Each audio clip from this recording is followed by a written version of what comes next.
ქართული ჯარის დღის დაარსებიდან 26 წელი შეერაღებული ძალების დღეს საზეიმოდ აღინიშნა დღეს თბილისსა და გორში.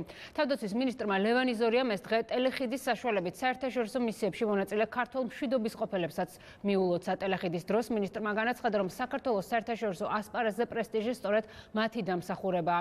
თამთა ასანიძეა კონტაქტზე, რომელიც შეერაღებული ჯარების საიუბილეო თარიღს შეაჯამებს, თამთა გისმენთ. საქართველოს შეერაღებული ძალების დაარსებიდან 26 წლის იუბილე ორ ლოკაციაზე გორში და თბილისში აღინიშნა. ფიცის დადების ცერემონიალი ვაზიანში ბრიგადის სამწყობრო მოედანზე მოეწყო. სამხედრო ფიცი 263 ახალწეულმა დადო, რომლებმაც საბრძოლო მომზადების სამთვიანი კურსი გაიარეს. ახალწეულები სხვადასხვა ქვედანაყოფებში ტერიტორიული პრინციპით გათვალისწინებით გადანაწილდებიან და შეერაღებულ ძალებში 9 თვის განმავლობაში იმსახურებენ. ფიცის დადების შემდეგ სამწყობრო მოედანზე მოწყობილ შეერაღებულ ძალებს პირად შემადგენლობას პრეზიდენტმა, თავდაცვის მინისტრმა და გენერალური შტაბის უფროსმა მიმართეს.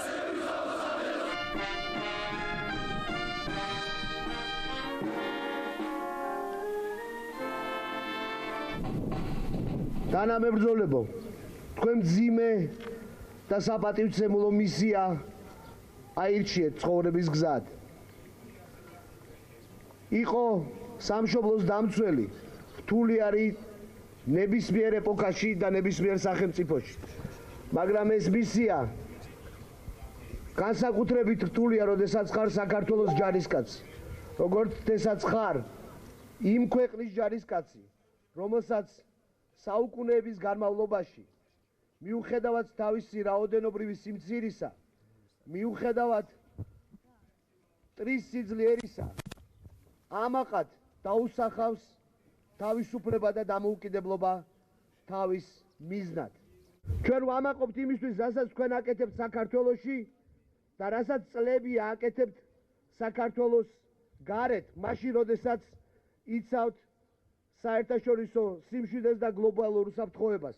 საქართველოს დამოუკიდებლობის აღდგენის დღიდან დღემდე ქვეყნის ტერიტორიული მთლიანობისა და თავისუფლებისთვის ქართული ჯარის ბრძოლამ თავდადების საამაყო ტრადიციები შექმნა. მადლობა ყველა იმ ვეტერანს, მოქმედ ოფიცერს და ჯარისკაცს, ვინც ეს პასუხისმგებლობა საკუთარი ქვეყნის წინაშე ღირსეულად ატარა და დღესაც ატარებს. შეერაღებული ძალების მზადყოფნისა და საბრძოლო შესაძლებლობების გაზრდის მიზნით ჩვენი ძირითადი ძალისხმევა მიმართულია ნატოსთან თავსებადი ჯავშან-საწინააღმდეგო იარაღით აღჭურვის, საჰაერო თავდაცვის, არტილერიისა და დაზვერვის შესაძლებლობების გაუმჯობესებისკენ. წელს მნიშვნელოვანი პროექტის განხორციელებას ვგეგმავთ. სწორედ აქ, ვაზიანში, გერმანიის ჰოჰენფელსის ბაზის ანალოგი საწვრთნელი ინფრასტრუქტურა აშენდება.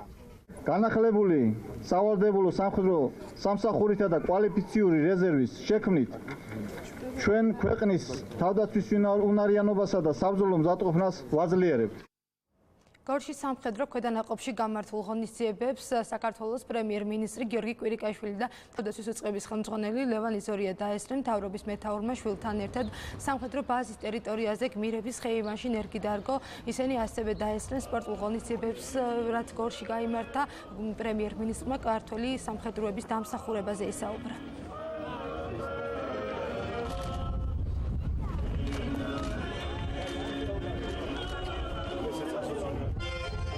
ეს 26 წელი გახლდათ ჩვენი ქვეყნისთვის, ჩვენი შეიარაღებული ძალებისთვის უამრავი გამოწვევით ახსოვსე და ქართულმა ჯარმა ძალიან მნიშვნელოვანი როლი შეასრულა დამოუკიდებელი დემოკრატიული საქართველოს ჩამოყალიბების პროცესში.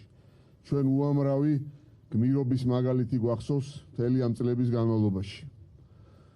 თქვენ ასრულებთ ყველაზე საპატიო საქმეს დედამიწის ზურგზე და თქვენ გაქვთ უდიდესი სიყვარული ჩვენი მოსახლეობის.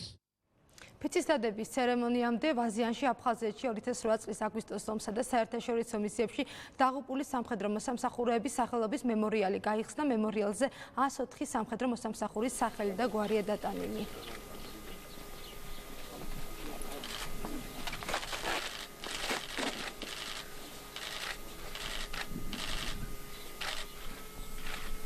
ჩემი შვილი გელათ იგიშვილი მსახურობდა ვაზიანის სამხედრო ბაზაზე, მე 4 ბრიგადაში.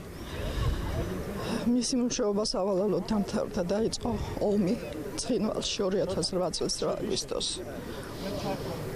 და იქიდან აღარ დამებრუნდა. დიდი მადლობა მინდა გადაუხადო და ვინც თქვა რომ მემორიალი გაიხსნასო და ჩემი შვილის სახელი მაინც არ დაიკარგება, ვინც შემოვა აქ სამხედრო, რომელიც არ უნდა იყოს წვევამდელი თუ ძველი, წაიკითხავს მაინც ჩემი შვილის სახელს და გვარს. ღონისძიებების ფარგლებში დღეს ასევე რამდენიმე სამხედრო მოსამსახურე დააჯილდოვეს. საზეიმო ღონისძიებების დასკვით ნაწილში სამხედროებისთვის მისღვრილი სიმღერის პრემიერა გაიმართა და სტუმრებმა ასევე სამწყობრო მოედანზე გამოფენილი სამხედრო ტექნიკა დაათვალიერეს. თქვენს მიმართ თქვენ ხართ ჩვენი მადლობთ, ეს თამთა ასანიძე იყო.